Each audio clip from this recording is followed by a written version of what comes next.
En menos de una década, 4 músicos británicos construyeron un imperio sonoro que cambiaría la historia del rock para siempre. Vendieron cientos de millones de discos, llenaron estadios hasta el límite y dejaron un legado de excesos y misticismo que aún hoy alimenta su leyenda. Pero, ¿cómo una banda que desafió todas las reglas de la industria musical terminó consumida por su propio mito? Esta es la historia de cómo se forjó y se fracturó el martillo de los dioses, Led Zeppelin. Todo comienza en Londres, en el vibrante y caótico verano de 1968. La psicodelia está en su apogeo, pero entre los clubes de blues de la ciudad, una nueva energía, más dura y visceral, empieza a gestarse. En medio de esa efervescencia, un joven guitarrista de sesión, prodigioso y ambicioso, llamado Jimmy Page, tiene una visión. Acababa de presenciar la desintegración de su banda, The Yardbirds, y se había quedado con los derechos del nombre y una gira pendiente por Escandinavia. Necesitaba músicos, y los necesitaba rápido. Su primera llamada fue a John Paul Jones, un arreglista y bajista virtuoso con quien ya había trabajado en innumerables grabaciones. Jones, cansado de estar en la sombra, aceptó de inmediato. La base rítmica estaba asegurada con uno de los músicos más sólidos y creativos de Inglaterra, pero faltaba la voz y la percusión, el alma y el corazón de la bestia que Page quería crear. Para encontrarlos, viajó a Birmingham siguiendo una recomendación. En un pequeño pub, encontró a un joven de voz salvaje y presencia magnética, llamado Robert Plant. Junto a él, un baterista con una fuerza descomunal, John Bonham, cuya pegada era tan potente que se decía que podía hacer temblar los cimientos de cualquier local. Page lo supo al instante. Había encontrado las piezas que faltaban. Los 4 se reunieron por primera vez en un pequeño sótano en Gerrard Street, Londres. El aire era denso, cargado de humedad y expectación. Empezaron a tocar Train Kept a Rollin', un viejo tema de rock and roll. En ese instante, la química explotó. El bajo de Jones se entrelazó con la guitarra de Page, la batería de Bonham desató un trueno, y la voz de Plant se elevó como un aullido primordial.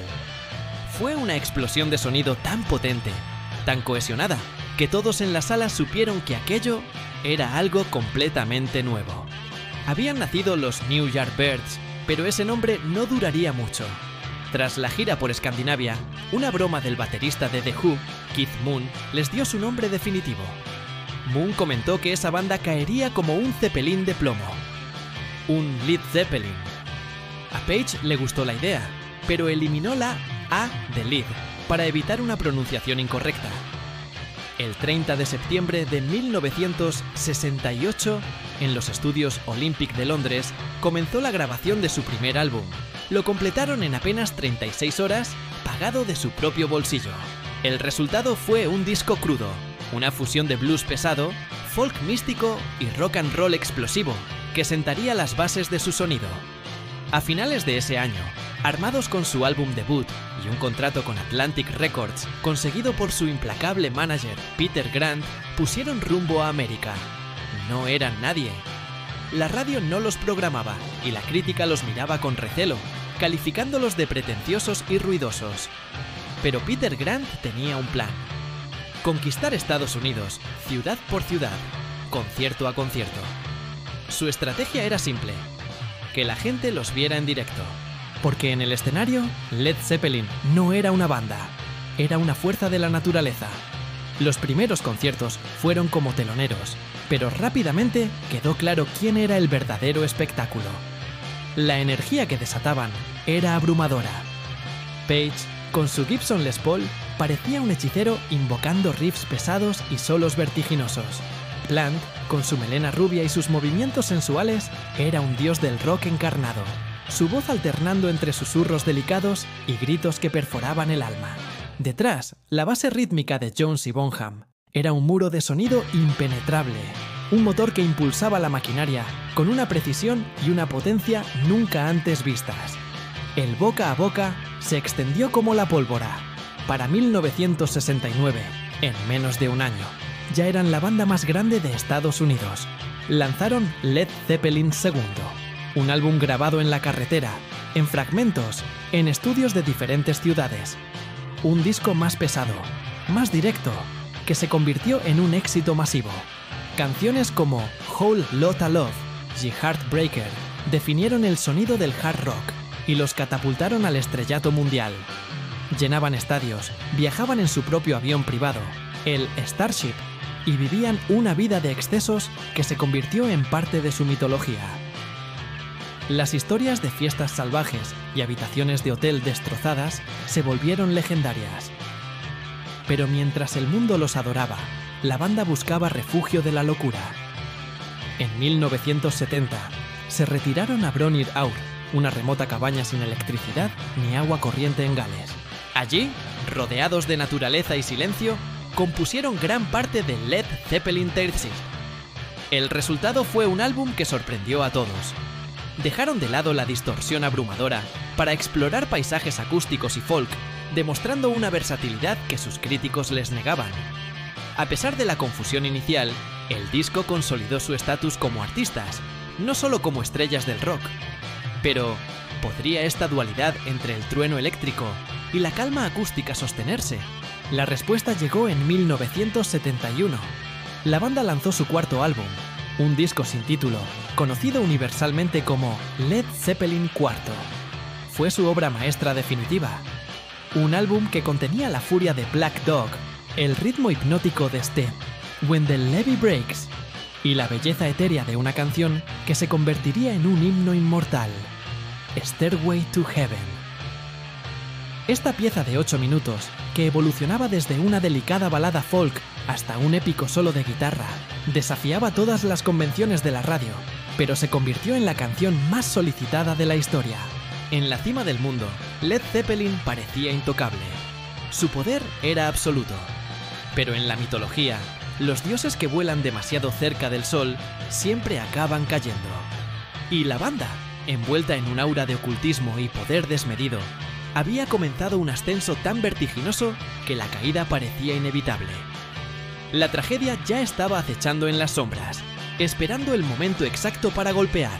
En 1975, justo cuando alcanzaban el punto más alto de su carrera, con el álbum Double Physical Graffiti y giras que rompían récords de asistencia, el destino les asestó el primer golpe.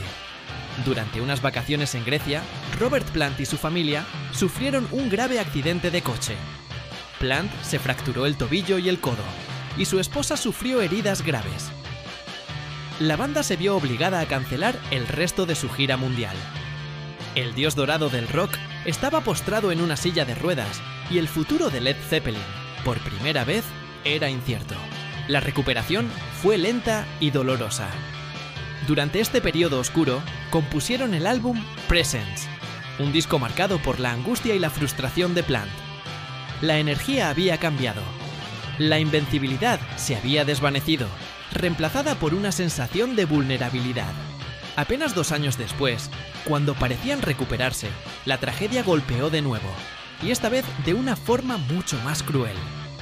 En plena gira por Estados Unidos, en 1977, Robert Plant recibió una llamada devastadora. Su hijo de 5 años, Karak, había muerto repentinamente por una infección estomacal. El mundo de Plant se derrumbó. La banda se canceló de inmediato y él se retiró a su granja, cuestionándose todo, incluida su continuidad en la música. El dolor era tan profundo que consideró dejar Led Zeppelin para siempre. Se decía que una maldición, supuestamente invocada por el interés de Page en el ocultismo, se había cernido sobre ellos.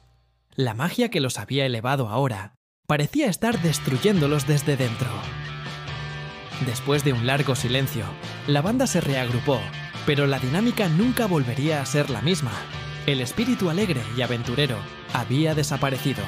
En 1979 lanzaron In Through the Outdoor, un álbum dominado por las composiciones de John Paul Jones y Robert Plant, con una presencia notablemente menor de Jimmy Page, quien luchaba contra sus propias adicciones.